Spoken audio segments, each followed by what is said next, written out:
from Russia, I thought this is one of the craziest things I've ever seen.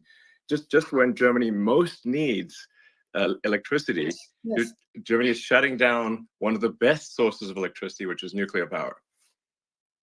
Yes, Crazy. and completely carbon free. Yeah, crazy. It's crazy. Yeah. So I guess if to summarize the two main things that AfD is aiming for in terms of change is a sensible energy policy and sensible immigration policy. Yes, exactly. So, but actually even more. So we would like, if I may continue a little bit, because now it's Elon, it's a complete new situation for me. That I just can have a normal conversation and I'm not interrupted or negatively framed, how that has been in the media the case in the last 10 years, which is completely ridiculous. So what we also stand for, since we are a conservative libertarian party, so at least we see ourselves like this, but we are extremely negatively framed as a so-called extremist party by the mainstream media. So we just say, look, we need to reduce bureaucracy. We need to free our firms, our companies, the individuals of this obnoxious bureaucratic conditions here. Yeah. Do you know, like, how long it takes, how many days it takes to get a business permit in Germany? Just guess. As it turns out, I do, because we built. The big plan. We built a gigantic car factory, just near Berlin.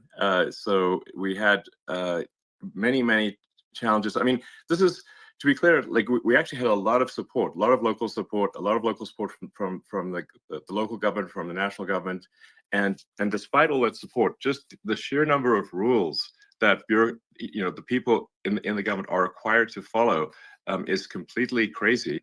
And we had to, I think it was 25,000 pages was our permit. And it had to be all printed on paper. 25,000. Yes, I think maybe more than that in the end. 25,000, and then there had to be many copies made. So it literally was a truck of paper. Because and we're like, surely we can make this electronic. Isn't that better for everyone? No, not possible. You need to have that on paper in Germany. And they say, no, it has to be paper. I'm like, this is crazy. This is only a few years ago. It's not the distant past. I mean, it's like we're well into we're a quarter of the way through the 21st century. It's like, guys, let's just 25,000 actual printed pages, and then I believe every page needed to be stamped with a physical stamp. I mean, honestly, it's going to really tire somebody out to do so much stamping. Yeah. They're going to get some sort of repetitive stress injury. Yeah, they're going to get a repetitive stress injury from having to stamp so many people. Stress injuries. It's like just send them to the hospital or something. I mean, that's too much. Yeah. So, but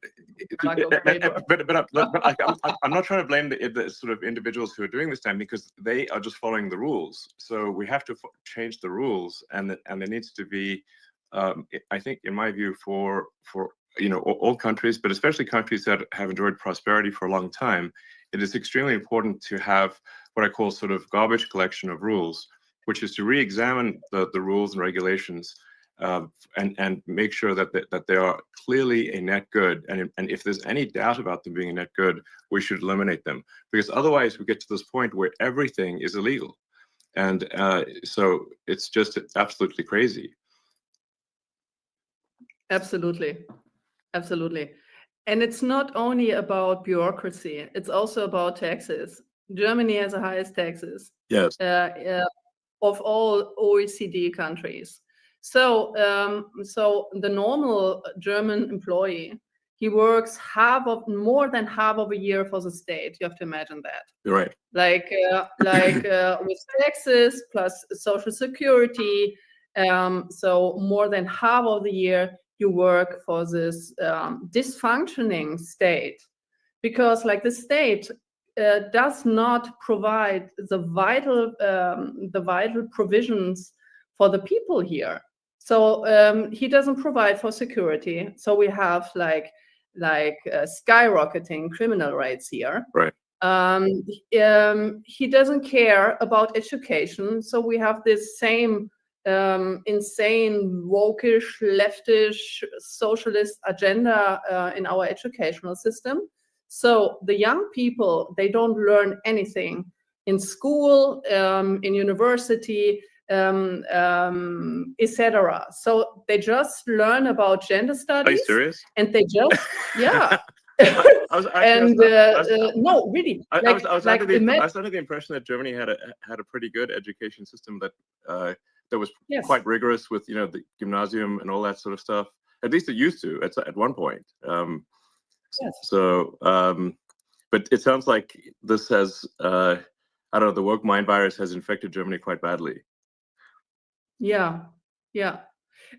So you have the international standard of PISA testing, right? So the PISA survey. Right. So Germany, like a couple of years ago, was okay scored. Okay. But now, so we just plummeted because the survey showed that young people are not able to properly do math or speak or write German.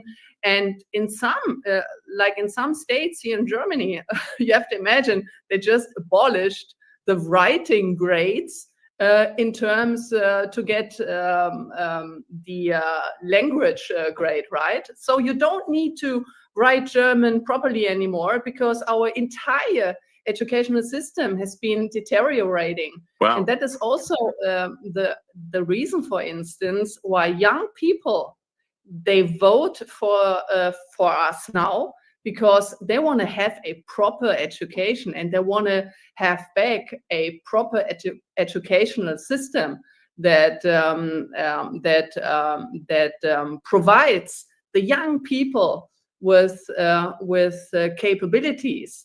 And that is also the reason why so my personal opinion is that we have to go back to a merit-based system, right? So we need to go back to a merit-based incentive system and to go away from all this socialist gender things being in our educational system. Right. The families and the parents, they have the responsibility of their children.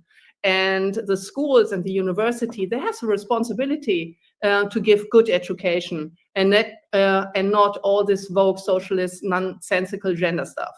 Sure.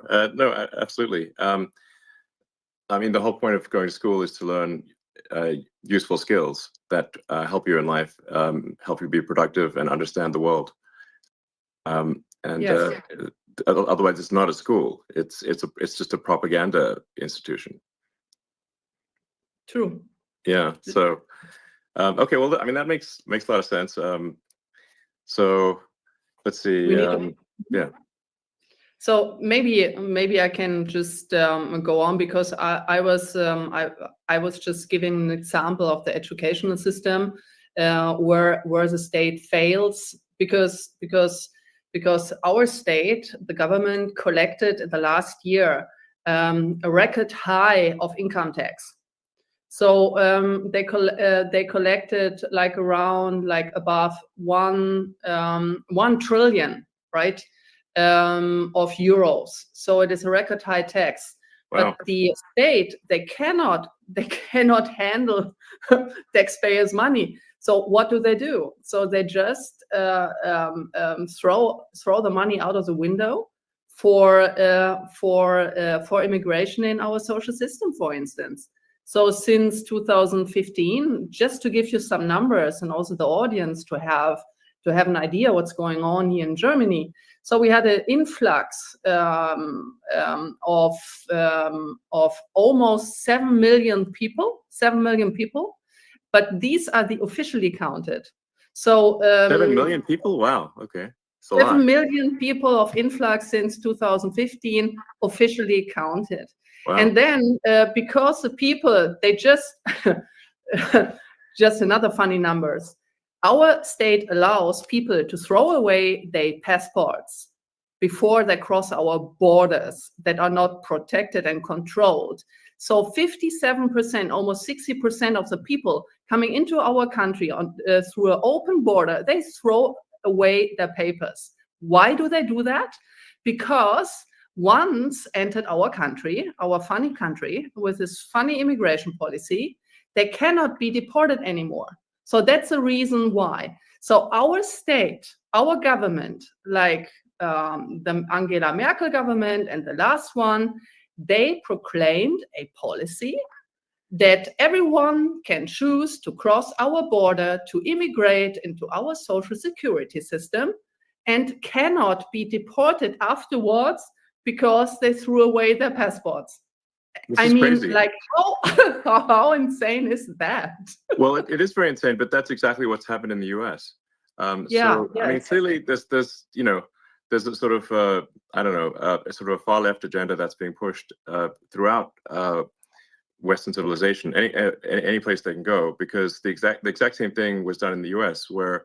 And now they're sort of calling people illegal immigrants. They call them undocumented. And the reason they're undocumented is because they threw away their passport, just like you're talking about. In fact, if you, on the Mexican side of the border in the U.S., there's a giant pile of discarded passports and driver's licenses, like a huge pile. Unbelievable. Because it's actually worse to come in with a passport than to come in with nothing. And then, just like in Germany, the Democrat government then gives massive amounts of money and support to what they call undocumented. But if they're undocumented, we actually have no idea if they are a murderer, rapist. We have no idea because they have no documents, so we can't actually tell. And so, as a result, there's been a massive influx of criminals into the U.S. And frankly. I'm wondering what's taking criminals so long to come here. I mean, this is America's a target-rich environment. It's you can in America. It's so easy to steal things in these wealthy neighborhoods. It's like the only thing that is going to slow down how much you can steal is if your back hurts from carrying out all the goods. It's like because you're just like you're not a robber. You're just a moving company. So, it seems like all the world's criminals should just come to America on that basis, because it's it's much easier to be a career criminal in America than it is in other countries where there's not that much to steal. Yeah. So we've seen a massive increase in crime in the U.S. Yeah, yeah. May I ask a question of on course, that? Yeah. So I read that, for instance, in California, by the way, I'm very sorry what's happening there. It's terrible. It's really terrible to see. It's terrible. But in the case of California, that they just lifted the prosecution of theft because you have so many cases of theft. Is it true? Yes. The de facto situation in California is that theft is almost never prosecuted. It's maybe 1 or 2, maybe 1% of the time is theft prosecuted, and even when it is prosecuted, the criminals are let out on bail immediately. So basically, theft is legal in California. It's crazy. It's crazy. Yeah. Now there was recently a referendum in California to make stealing illegal again, which was and actually that was a very popular, and it passed. Because it was actually literally legal to steal anything under $1,000, which means people could just walk into a store at $1,000 at a time and take out anything they want. And if the storekeeper stopped them, the storekeeper would be arrested. So this is literally like the Joker and Batman. It's like the criminals, are in charge, and the honest citizens are arrested. It's just completely insane. Now, like I said, the people in California did vote overwhelmingly to make theft illegal again. But astonishingly, the governor of California, Governor Newsom, he was against the making theft illegal, which doesn't make any sense. And he just didn't implement it? Yeah, well, no, but what they're going to do is, even though it is technically illegal again, the sort of far left will refuse to enforce it. So because you really need two things for something to work, for laws to work. You need both the law and you need enforcement of the law. And if you don't have, so I mean, this is something that George Soros really figured out. I mean, he's sort of brilliant guy, but honestly very anti-human in my opinion. Is that you don't actually need to change the law; you just need to stop enforcement of the law, and that does the trick. So, but I think there is somewhat of a reawakening in the U.S. and I think even in California, people are tired of this and they want change. And I think that's really, if you say like, what people are wondering, like why did Donald Trump win? And it wasn't just a small victory. In the U.S. elections this year, President Trump won the Electoral College. He also won the popular vote, majority of the people, and the House is Republican and the Senate is Republican. What this says is the American people are demanding change.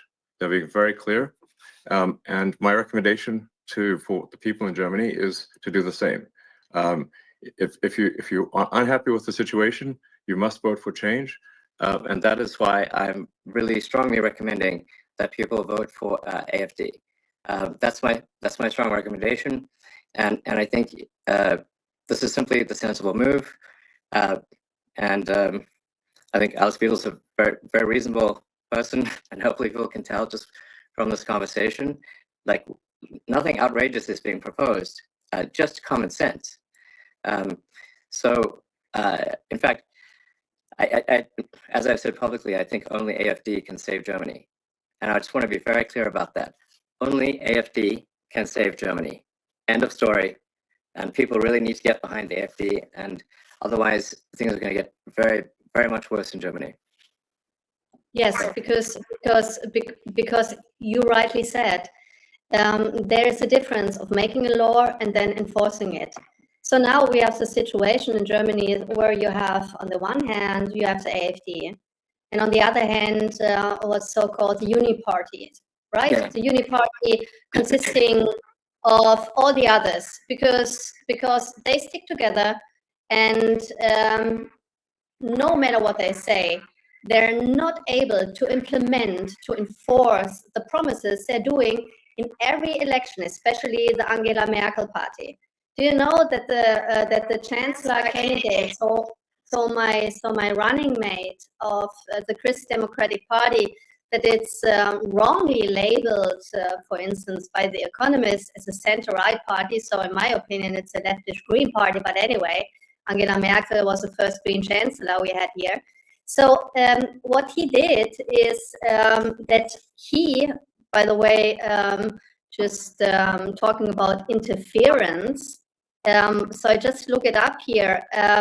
He called your interest in German politics pushy and presumptuous. Yeah. And what did you say about George Soros? yeah, exactly. And Bill Gates. Yeah, Bill Gates, exactly. That was not a problem.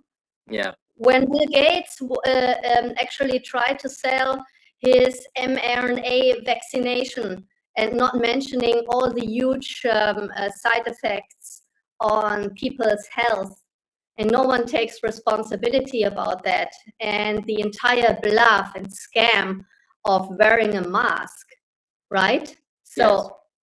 It's unbelievable. And also that candidate of the Christ Democrats, like Friedrich Merz, he warned the world about the consequences of voting for Donald Trump in October last year. Right. So far for like foreign interferences, right? Exactly. So it's unbelievable. It's really unbelievable, like how Donald Trump was treated by German media and German politicians during his election campaign. It was unbelievable. And I mentioned that before in a Bloomberg interview. It created, for me, physical pain to see that, how he was disparaged, like, and his entire family. So yeah, so I feel very sorry for these people. Just like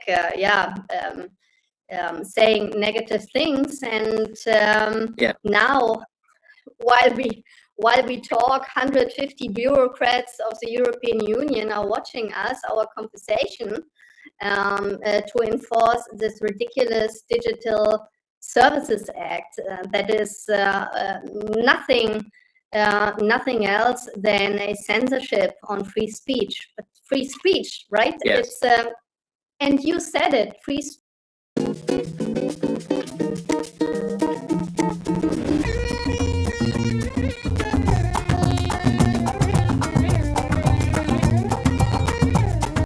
Delivering fashion in 10 minutes.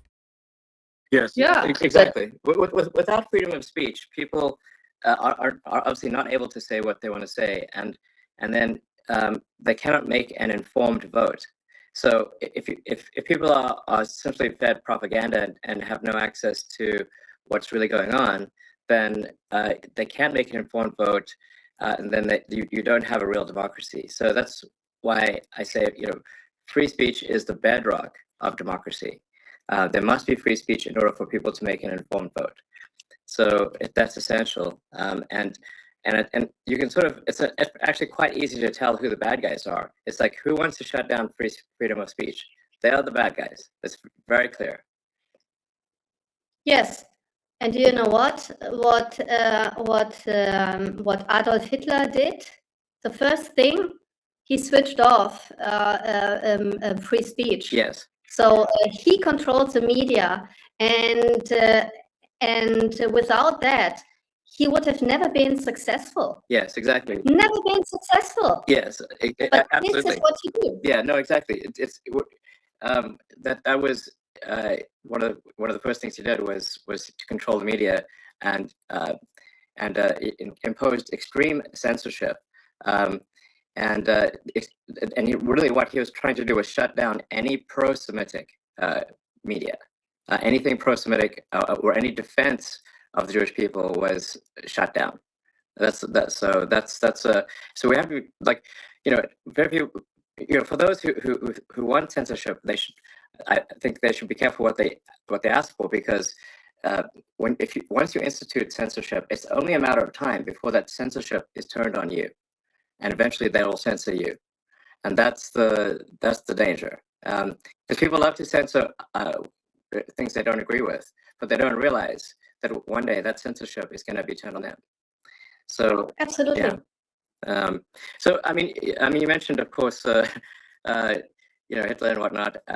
Now, there's a lot of the media wants to portray AfD as far right, as somehow associated with Nazism or something like that. Perhaps you could address that concern, because people, when they hear sort of right wing in Germany, they naturally have a bit of a negative reaction. Yes, thank you for the question. First of all, I would like to, since I'm a economist, I would like to shed some light on the idea, when we talk about Hitler, on the idea of the National Socialists. Back then, during the Third Reich, the National Socialists, as the word says, they were socialists. Yeah, Adolf very much Hitler so. Yeah. They nationalized industries like crazy. Yes, absolutely. Yeah. He was a communist, and he considered himself as a socialist. So what they did, they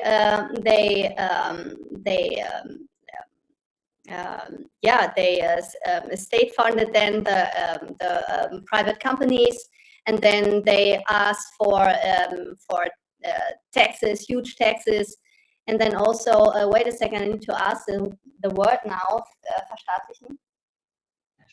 Yeah, nationalize the entire industry. Yeah, you said that before, and the biggest success after that terrible era in our history was to label Adolf Hitler as right and conservative. He was exactly the opposite. He wasn't a conservative. He wasn't a libertarian. He was a communist, socialist guy. Yeah. So full stop, no more comment on that. And we are exactly the opposite. We are a libertarian, conservative party. And see, look at this during during the discussion of this terrible Hamas attack on Israel. So only the leftish Palestinians, they criticize the policies here. So you have a deeply vested anti-Semitism within the leftish movement. And it was always that case. Why? And Adolf Hitler, he also played with that. He played with the envy of people. Jewish people have been highly educated, very cultivated, and they were successful. There were wealthy people back in Germany then. And then he enforced the envy of the population against these people. And it was a socialist measure taken against them. Look at Stalin. Look at the Soviet Union under Stalin, the very same thing. So he was nothing else than an anti-Semitic socialist. Yeah. And we are exactly the opposite. We are a libertarian conservative party. We are wrongly framed the entire time. And we would like to free the people of the state. I want to have independently thinking people, self-confident people. I would like to have a state that is minimized to his functions, and letting the people having their freedom of speech, freedom of wealth also, like generating wealth. With these obnoxiously high taxes, the state erodes the backbone of wealth, right? So the people are not able to accumulate wealth that make them independent from the state. Right. So I would like to have independently thinking, well-educated people who have the freedom to form their own opinion. I want to have strong leaders in Germany. I don't want to have stupid, weak leaders as we had in the last couple of years, because these people cannot think straightly.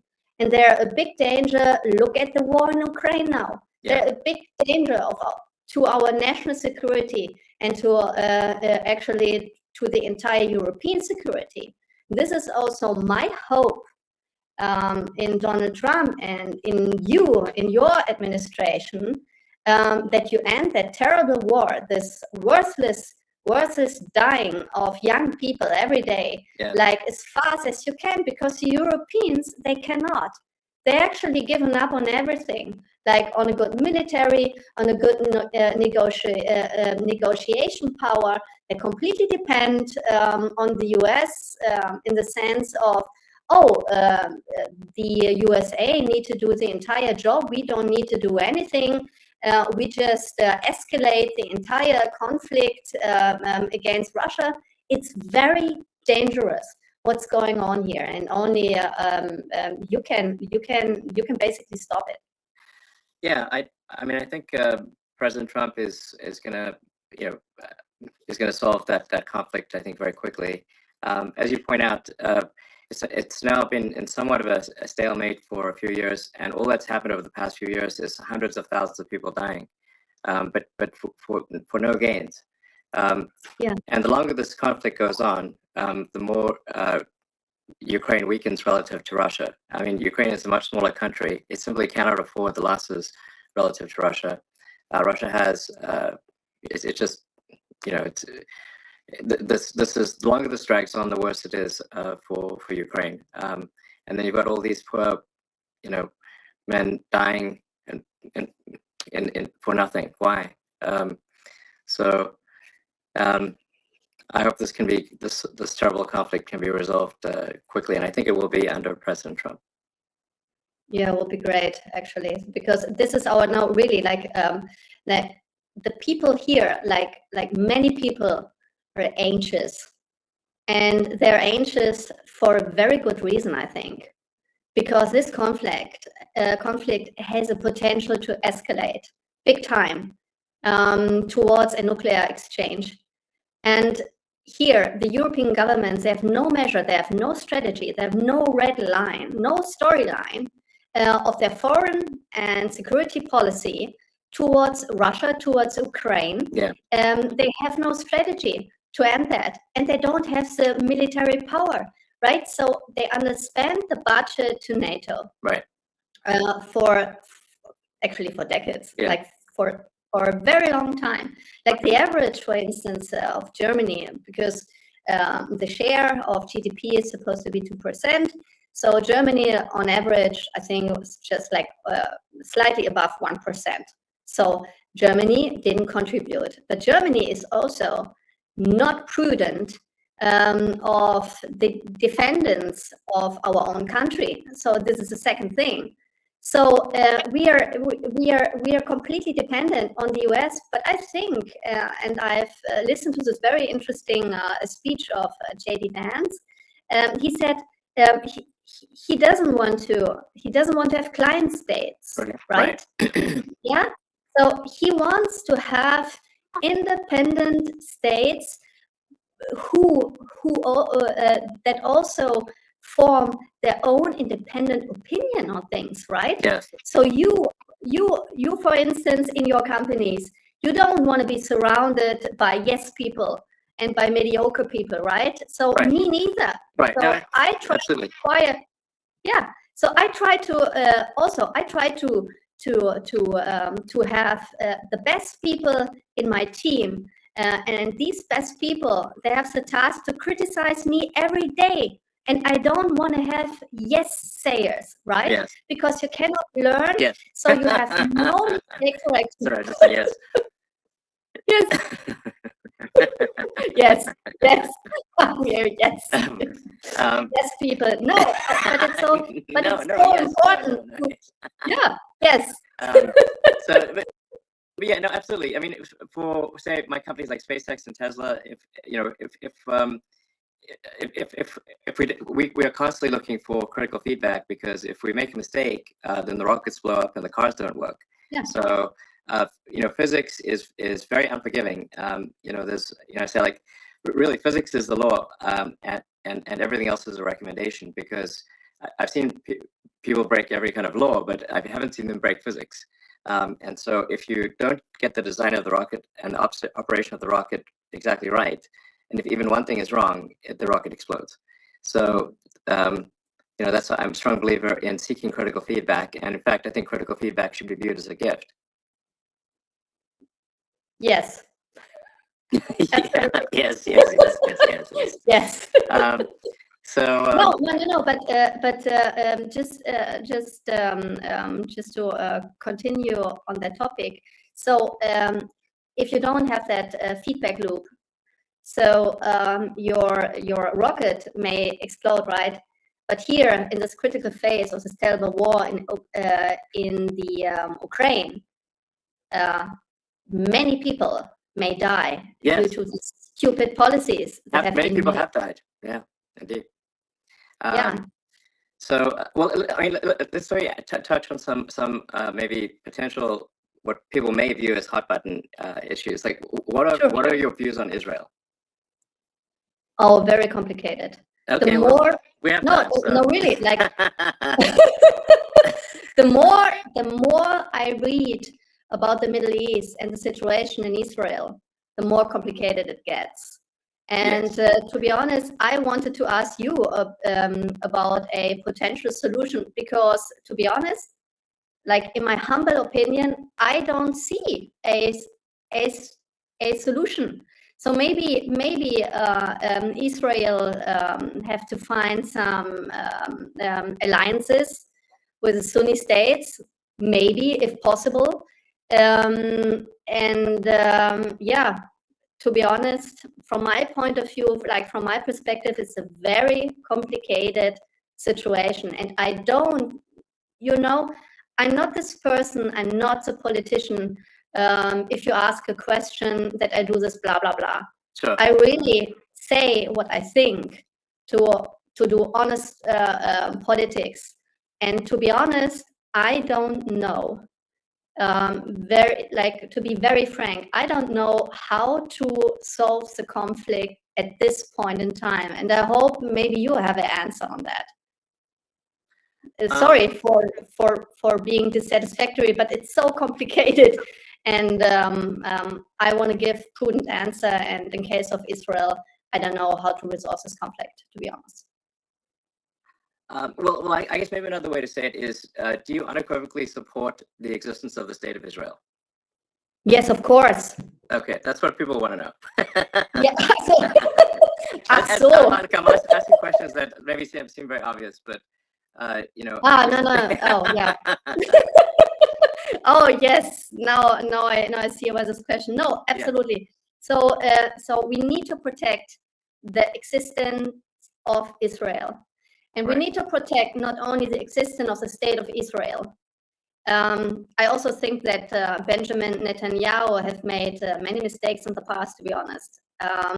But we also need to take our responsibility as a German nation state to protect Jewish life, Jewish people in our country who are exposed right now to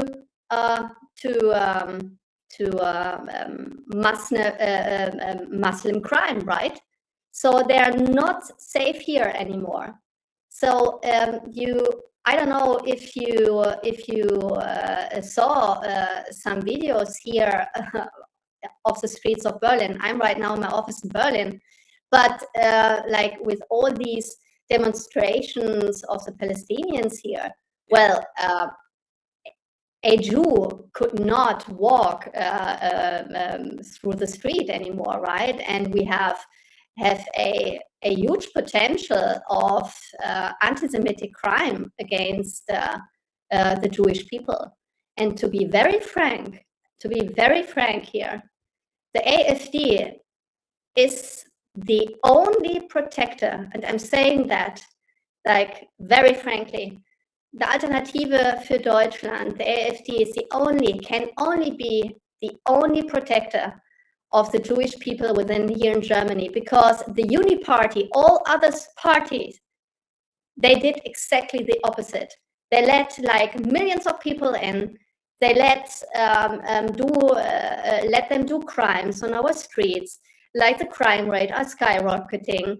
And so the Jewish people, they leave our country. When I talk to my Jewish friends who live in Germany and in Switzerland and in France and in Austria, they were very afraid after the Hamas attack on the 7th of October, because they were afraid that they would likely to be attacked by Palestinians, by Hamas supporters, or by the Antifa, or by the leftist terrorists. I don't know, but they were very afraid, very sensitive when going on the streets. And we step up for these people, even though the opposite in the mainstream media, the opposite is claimed. Yes, but no, absolutely. This is not true. It's just a lie about our party. Yes, I think that's what I wanted to just make it clear, that that AfD is being massively misrepresented, especially in the Western media. Yeah, and you know, no, obviously I very much support the state of Israel, but I also believe that we want to be mindful and have empathy for, you know, civilians who are dying as well. You know, when I've had conversations with Prime Minister Netanyahu, and I think we're largely agreed. I mean, there's three steps, which is like there's no choice but to eliminate those who wish to eliminate the state of Israel. You know, Hamas essentially, but then and then the second step is to fix the education, so that you know, the Palestinians are not trained from when they are children to hate and want the death of Israel. So you've got to fix the education system, and then the third thing, which is also very important, is to make the Palestinian areas prosperous. The third step is very important. this is maybe the hardest step, which is, but you have to have that third step. You have to bring prosperity. You have to help rebuild, and you have to bring prosperity. And I've had this conversation with many people in Israel. I said that third step is essential. And they've asked me, well, when has this worked? And I'm like, well, I'll give you a very big example. After World War I, the Treaty of Versailles was extremely unfair to Germany, and it created a massive amount of resentment. And the Treaty of Versailles laid the foundation with its extreme reparations laid the foundation for World War II. Without the Treaty of Versailles, Hitler would not have succeeded. Yes, But if you look at so then the lesson was learned. So then after World War II, when Germany and Japan were defeated, the U.S. actually helped rebuild Japan and Germany, providing financial support to rebuild Japan and Germany, and now Japan and Germany are allies. And this is a very important and fundamental lesson of history. Yes, you're absolutely right. When after the Hamas attack, I just opened Google Maps to have a look. Okay, what is the geographic situation there? And when you see the Gaza Strip, right? It's a Gaza Strip which is just locked in, with no resources and not even water supplies. So there can be cut off a water supply and other supplies, just like instantaneously. And this construction also, like just having a look, like from a geographic perspective, you don't need to be very smart that this is not going to work out. And to make this area wealthy with specific measure being taken, it's a very vital first step. Yeah, I think it's essential. It requires overriding the natural human instinct for reciprocity, which is that, to basically an eye for an eye. But the problem with that, an eye for an eye, is that if you keep doing that, an eye for an eye, as the saying goes, an eye for an eye makes everyone blind. That's why I think there's great wisdom to forgiveness. You need both strength and forgiveness. But this is the only way to stop the endless cycle of violence. It's a very nice sentence. Like the eye for an eye makes everyone blind. Yeah, exactly. So, so hopefully that can be the future. That's the best future I can think of. I think there's not some other future that works. So how about, may I ask you another question, because we just jumped topics. What is your point of view? We stopped that your administration will end the war in Ukraine very swiftly.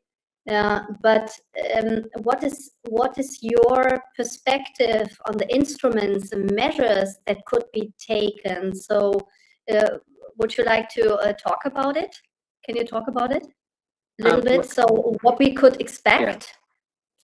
Well, this, to be clear, I mean, this is up to President Trump. He is the commander-in-chief, and so it's really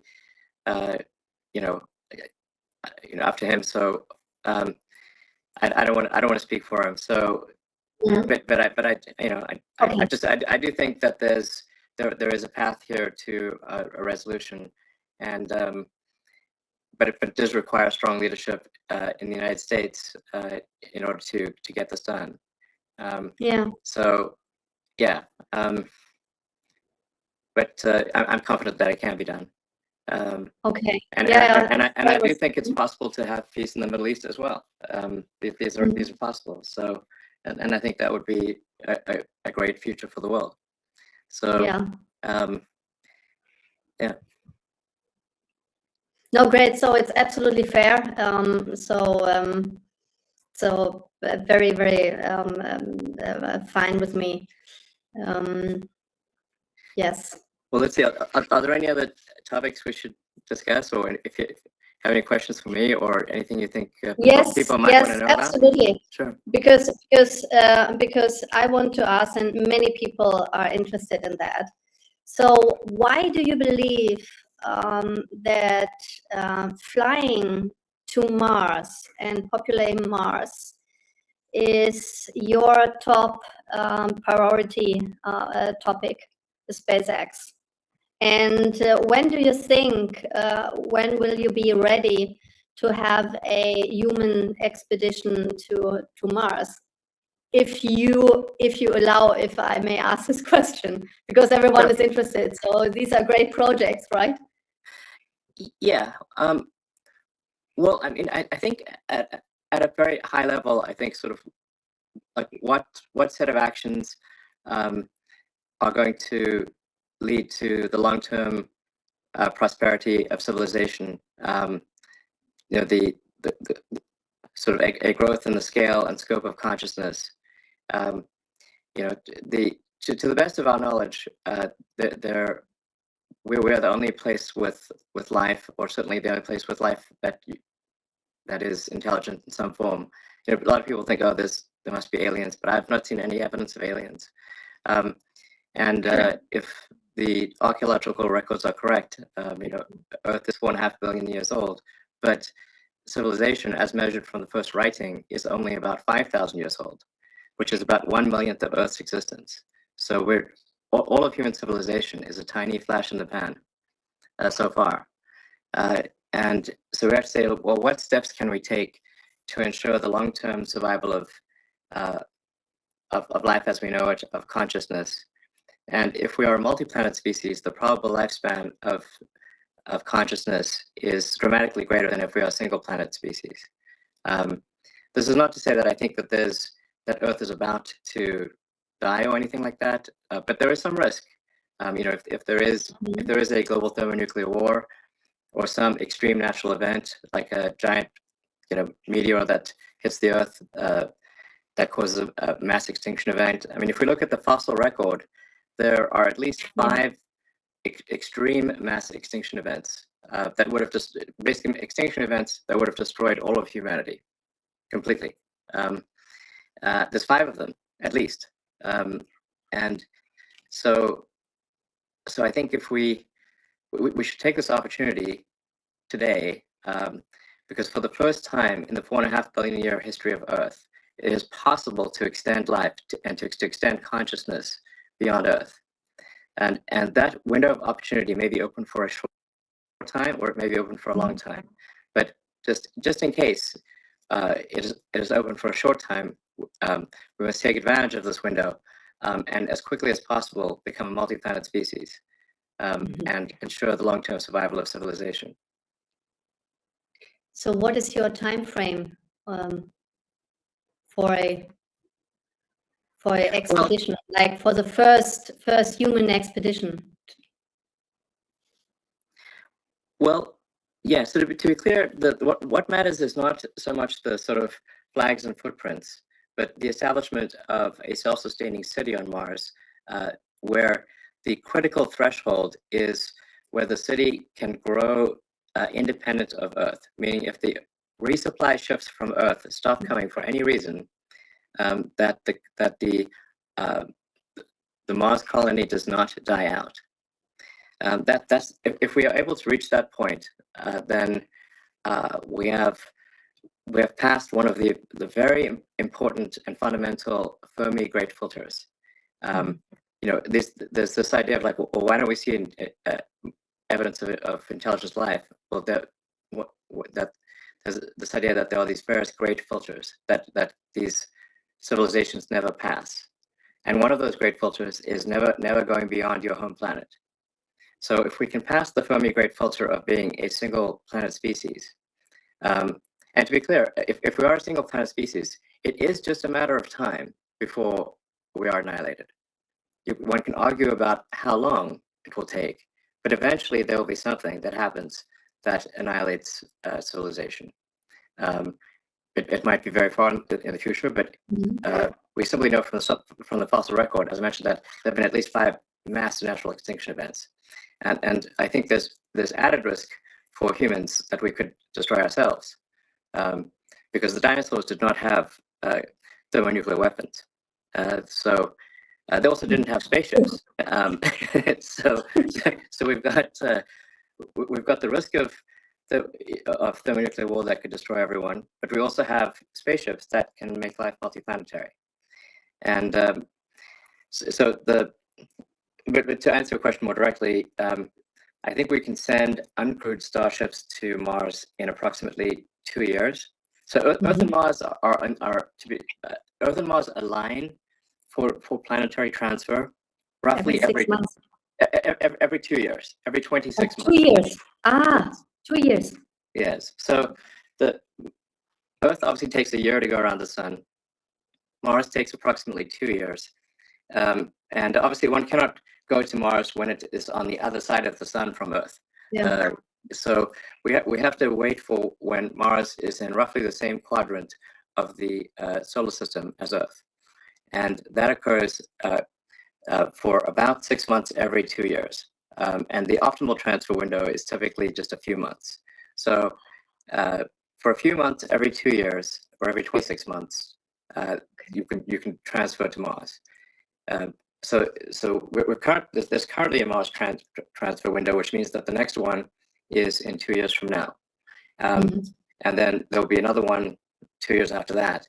So for the one in 2 years, I think we can send uncrewed starships to land on Mars to test that the landing systems are working properly. We want to make sure that we don't add more craters to Mars. Yeah, that would be good. The crater count increment must be 0, and once we prove that it is safe to land, then if all the ships we send in about 2 years land safely, and we think we understand the issues, then in principle that in about 4 years you could send the first people, and then Wow. the number of ships can expand exponentially from that point.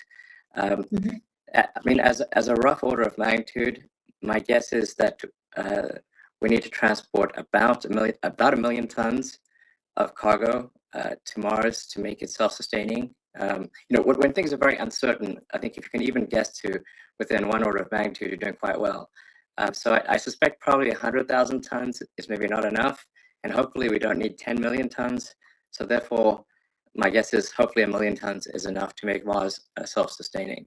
So maybe it's a million tons of cargo to the surface of Mars and about 1 million people or more. So that's really what matters. The critical threshold from the standpoint of a fundamental branching of the future of civilization is that point of reaching on Mars where Mars can grow by itself, even if resupply ships from Earth stop coming. At that point, the future of civilization branches, and to a good branch. And the probable lifespan of civilization is dramatically greater. And Yes. my guess is that there will be cases where the future Martians actually come and help and rescue Earth, and when there is an emergency. Just as America has helped to rescue the rest of the world in World War I and II and the Cold War. Where would the world be if not for America helping out in those 3 circumstances?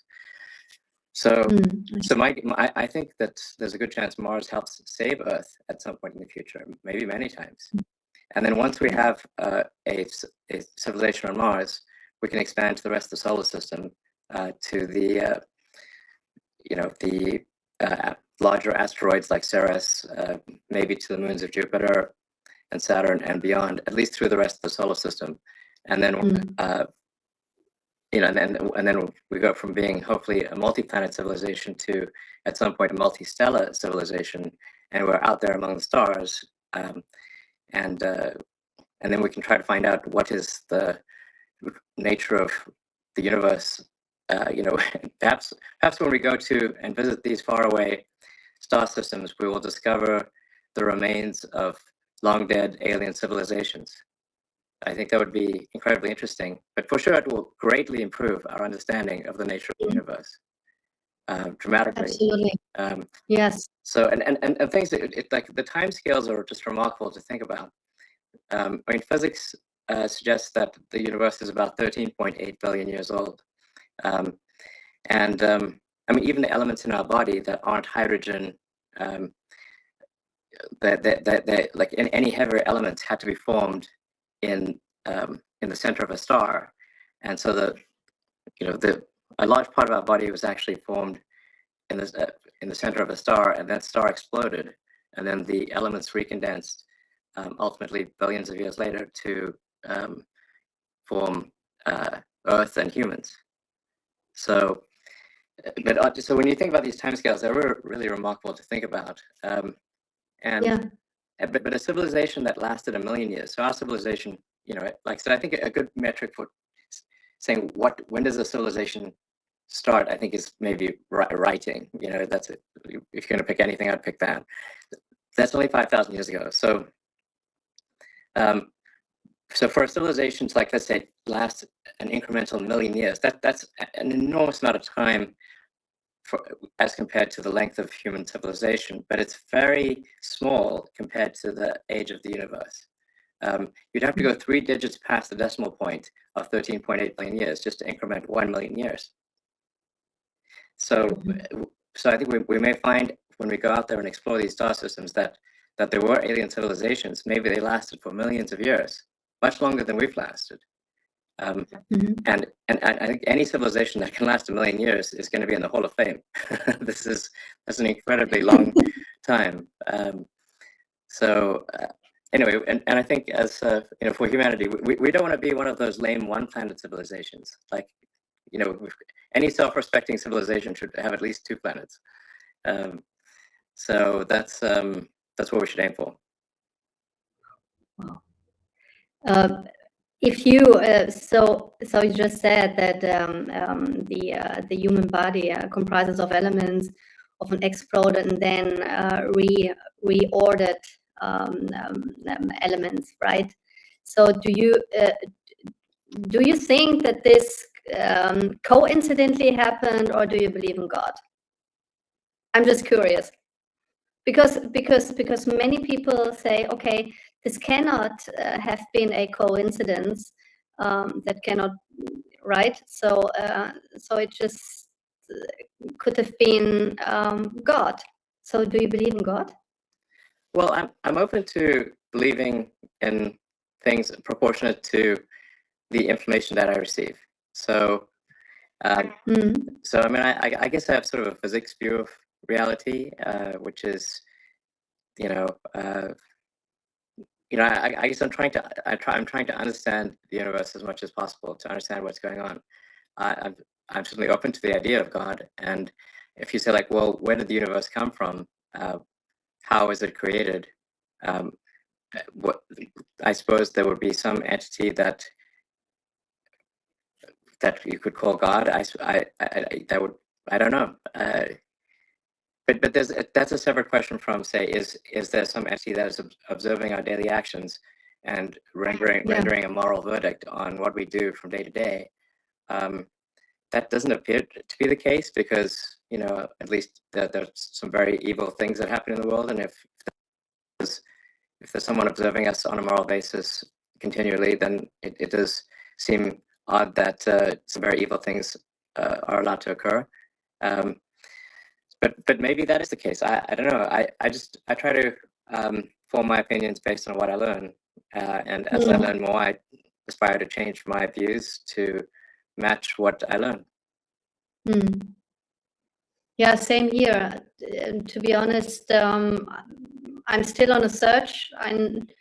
I don't know what to believe. So it's called maybe a agnostic And but it's very interesting to see how the world and also the universe evolved. It was incredibly interesting to listen to your visions. It's quite a vision for every one of us.